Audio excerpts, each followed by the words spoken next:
Sarama Sloka from Ramayana. Very important sloka. Let us chant the words first. You all can raise your hands. Who all would like to chant after me? Sakrudeva prapannaya tavasmiti cha yachate abhayam sarva bhutebhyo tadamyetat vratam mama. Once again I'll repeat. Sakrudeva prapannaya tavasmiti cha yachate abhayam sarva bhutebhyo tadamyetat vratam mama. Yes, Vijay Lakshmi Mataji. Hare Krishna Mataji. Sakrudeva prapannaya tavasmiti cha yachate abhayam sarva bhutebhyo dadamye tadva tam mama. Hare Krishna Mataji. Hare Krishna. Jagannath Prabhu. Hare Krishna Mataji. Sakrudeva prapannaya tahasmita jaya chate abhayam sarva bhutebhyo tadamyatat vratam mama. Hare Krishna. Hare Krishna. Ashok Prabhu. Hare Krishna Mataji. Sakradeva Prapannaya Tabasmiti Jayachate Abhayam Sarva Bhutebhyo Dadamyetat Pratam Mamaha. Hare Krishna. Devi Saroja Mataji. Hare Krishna Mataji. Sakrudeva prapannaya tava smita cha yachate abhyam sarve bhutebhyo sarva bhutebhyo dadamye tad vratam mama. Hare Krishna Mataji. Hare Krishna. Nandini Mataji. Hare Krishna Mataji. Pranam Mataji. Sakrudeva prapannaya tava smiti cha yachate avayam sarva bhutebhyo dadame tad vratam mama. Hare Krishna Mataji. Hare Krishna. Rachna Mataji. Hare Krishna Mataji. Sakrude prapannaya tavasmiti cha yachate abhayam sarvabhutebhyo dadame tvatam mam. Hare Krishna Mataji. Hare Krishna. Shweta Mataji. Hare Krishna Mataji. Sakrudeva prapannaya tavasmiti chayachate abhayam sarva bhutebhyo dadatme tad vratam mama. Hare Krishna Mataji. Hare Krishna. So Lord Rama says, I vouchsafe security against all living beings to one who comes to me only once and seek protection from me, saying, Rama, I am yours. Such is my vow. So we saw the beauty of doing Saranagati. What are the aspects of Saranagati? Then the little bit about the Saranagati that took place in the Balakanda, and how one was successful, the other was not, why it was not successful. So all that we saw in the previous 2 days. So today we will come to the Ayodhya Kanda, where 2 important Saranagatis take place. First one is the Saranagati of Lakshmana to Sri Rama. At first, when Lakshmana is told about that Ram being vanished to the forest for 14 years, he loses his temper and he was very unhappy and he was very angry also. He was prepared to even kill his own father and stepmother and fight with anybody, so that Ram is given the due kingdom. Then, but Ram pacifies him because he understands. He is so very attached to Sri Rama. And even in the Nectar of Devotion, it is said that you should get angry when your Lord and Master or the Vaishnavas are belittled, or when they are talked. You should not be in that place. You should be able to fight with them, and or you should leave that place at least. Not here to blasphemy from people regarding the Lord or the Vaishnavas. Or you should give up your life. That is the extreme thing. If you are standing there and listening to all this blasphemy, it is very, very, very, very bad thing. You can as well give up your life. That is what is told in Nectar of Devotion. So Lakshmana was very angry, means it is because of his attachment. Then Ram pacified him and sent him back. And then Lakshmana comes back. He knows that Ram is not going to leave his Maryada. He is the most dharmic person, and he has got an exemplary character. He understands. So he is anyway going to the forest. He will always follow the whatever order has come from his father. So Lakshmana comes back. By that time, Rama and Sita were talking, and Sita was successful in convincing Rama why she should be going along with him to the forest. So when they are coming out of their chamber, already Lakshmana was waiting there, and he was also listening to their conversation a little bit. And so when they came out of the chamber, both of them, he falls at the feet of Sri Rama and Sita, and he says, Sabratushya charanau gadam nipitya raghunandanaha Sita muvachati yashama raghavam cha mahavratam. Lakshmana, who came there earlier, heard the conversation of Sita and Rama, having his eyes filled with tears, being unable to bear the anguish, tightly pressed the feet of his brother and spoke as follows to Rama, who was performing a great vow, and to Sita, who enjoyed great honor. So this, he was prostrating himself, and tightly he got hold of the lotus feet of Rama and said, I will go with you. Please take me. If you have decided to go to that place which is filled with wild animals and all that forest, I at least take me. Make me your assistant. There is nothing adharmic in that. You said that you have to follow the words of your father. Okay, that is the dharma. Okay, I understand, but there is nothing adharmic in making me your servant. I want to go ahead of you. I will take a basket and a spade, and also I'll take a bow and arrows, and I'll pave the way for you. I will make the way where there is no way, and I'll bring the tubers and other things which is available in the forest for eating, and so that I will serve you. So he finishes with saying, Bhavamsa tu saha vaidehya giri shanushu ramsyate aham sarvam karishyami jagratah swapadah chate. You along with Sita Devi, enjoy yourself on the mountain ridges. I shall do everything for you while you are waking or sleeping. And he does it also. We will come to know that he keeps his word also. He never slept, and he was always guarding them and doing everything for them. So was this Saranagati successful? We all know it was very successful, and so the Lord was very much pleased with his attitude now. So he said, okay, you go and bring your bow and arrow, and let's go.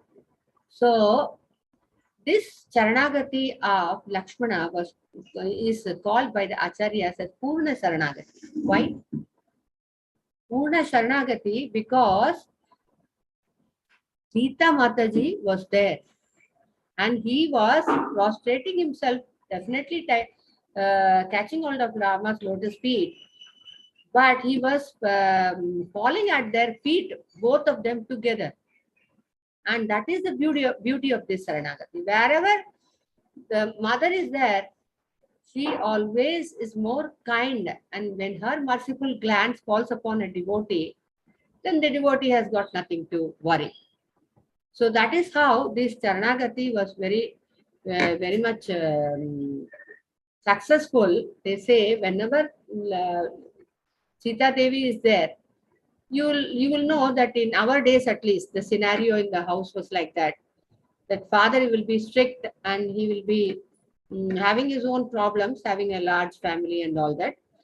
And so whenever we wanted something, we will go to the mother and approach the mother and tell, I have to go to that excursion, that will take me 15 rupees. 15 rupees was a great sum in those days.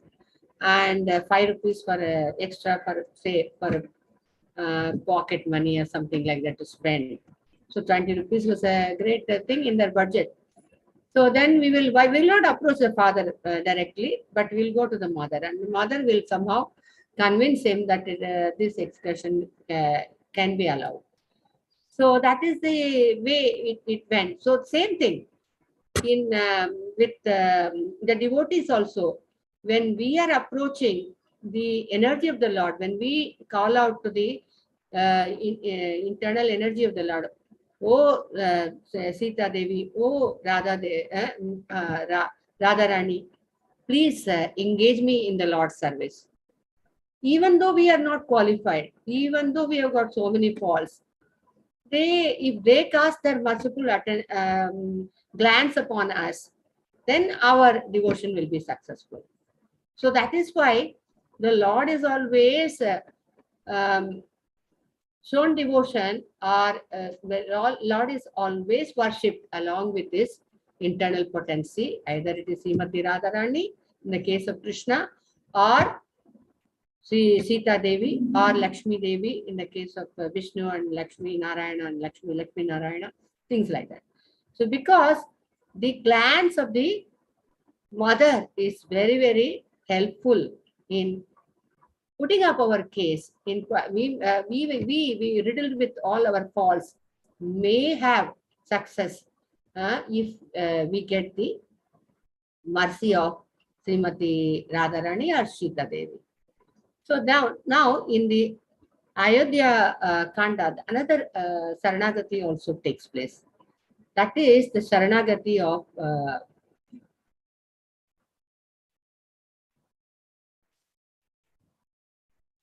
Bharata, who does his Saranagati at Chitrakuta. He comes to the forest along with the whole army and other the rishis and the Vasishtha and other ministers, the mothers, everybody, to entreat to Rama, to ask Rama to come back to Ayodhya and take the kingdom. And the exchanges of Bharata and Rama is so very beautiful. There are so many slokas where he did Saranagati. I have selected only a few. And where he says, because of little bit press for time, I will do the translations alone. Save Kaikeyi and me, our father, our friends, our relatives, all the Arpanites and the villages, as well as the entire kingdom.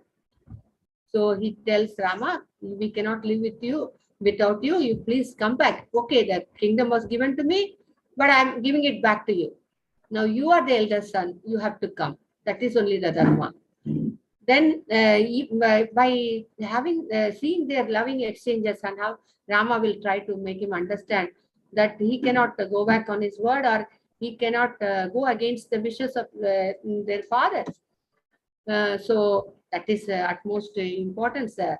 So he will also talk dharma, but then the priests, the citizens, the elders, that multitude as well as queens, distracted and weeping bitterly, acclaimed Bharata, who was then speaking thus, duly prostrating himself before Rama, and added the supplication to Rama. So why Bharata had brought them was that he thought even if I am unsuccessful, he may listen to the mothers, he may listen to Vasishtha, and he may listen to the ministers, and he will see that this is dharmic, that he is the eldest son and he has to come back and take the kingdom. So I am not fit to do that. So then Bharata says, with trembling, Bharata on his part, with trembling limbs, joined his palms in salutation, again spoke the following words to Rama in a strangled voice. O Rama, keep in view the continuance of our royal statue. That is, here he is talking about Raja Dharmam Anupreshya Kula Dharma. So our Raja Dharma and Kula Dharma, and that of our race, and that is our dynasty or whatever. And you are to yield to the entreaties of mine and those of your mother. So then what did Bharata want? He says in this, Tasyasme Tasya me dasabhutasya prasadam kartumargasha. So he wanted Rama to come back to Ayodhya, and he will become his das. I will serve you as your dasa. So that is what he wanted. I don't want the kingdom or anything. I just want to serve you. So was it successful, this Saranagati of Bharata at Chitrakuta? It was not successful immediately. Not because Bharata was in any way less than Lakshmana, or he was not genuine, or he did not know how to do the Saranagati properly. He did a very nice job of it. But sometimes when the Lord has got other perspectives and other things to ponder upon, because other devotees like the demigods, and they had requested him to incarnate in the family of Dasharatha to eliminate demoniac Ravana and others. So he had given his word.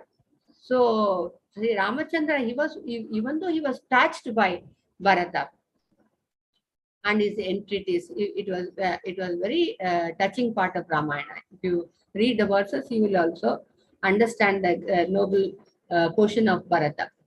So, but then he could not grant him his wish that you become my das right now. He gave him the reasons why he cannot do so. He said, I'll come back. I promise you I'll come back after 14 years. And then Bharata takes his famous vow that if you do not come even a moment after that 14 years is over, then I will enter into the fire. I will not live even one day longer than that. So I'll wait for you. But then Bharata is now exemplifying Saranagati, the intricacies of Saranagati here. Now he took, see, when a devotee does Saranagati to the Supreme Lord, it is not at his own terms. Oh Rama, I want this, means the Rama has to deliver and he has to give everything. I am a Saranagata, I have come to your lotus feet. No, now how you can not fulfill my wishes? That is not the way. Saranagata, as we talked in the first class, it has got 6 aspects, and one thing is Goptrutve Varanam.